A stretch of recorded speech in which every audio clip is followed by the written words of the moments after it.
त्र्यंबकेश्वर तालुक्यात पंचायत राज दिन कार्यक्रमाचे आयोजन इकोनेट संस्था पुणे यांच्या सौजन्याने ग्रामसभा सोबती अंतर्गत कार्यक्रम घेण्यात आले। त्र्यंबकेश्वर तालुक्यातील कातवडपाडा, बोरमाळ, रानपाडा, बाफनविहीर, जाबूनपाडा, कडेगहाण या गावात इकोनेट संस्था पुणे यांच्या सौजन्याने ग्रामसभा सोबती अंतर्गत पंचायत राज दिन कार्यक्रमाचे आयोजन करण्यात आले होते।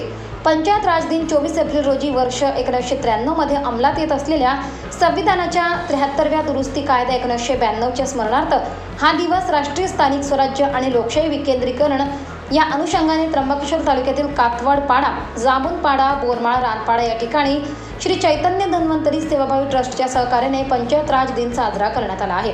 यावेळी स्थानिक स्वराज्य संस्था व 24 एप्रिल रोजीचा पंचायत राज दिन तसेच महिला सभा जनजागृती या विषयावर इकोनेट संस्थेचे ग्रामसभा सोबती शंकर निंबारी यांनी मार्गदर्शन केले। नंतर वनमाळ या विषयावर चैतन्य धन्वंतरी सेवाभावी ट्रस्टचे अध्यक्ष हिरामण महाराज गुलुब यांनी जंगलात वनमाळ लागून जंगलाचे मोठे नुकसान होत असल्याचे निदर्शनास आणून देत मार्गदर्शन व जनजागृती केली। यावेळी मोठ्या संख्येने ग्रामस्थ उपस्थित होते।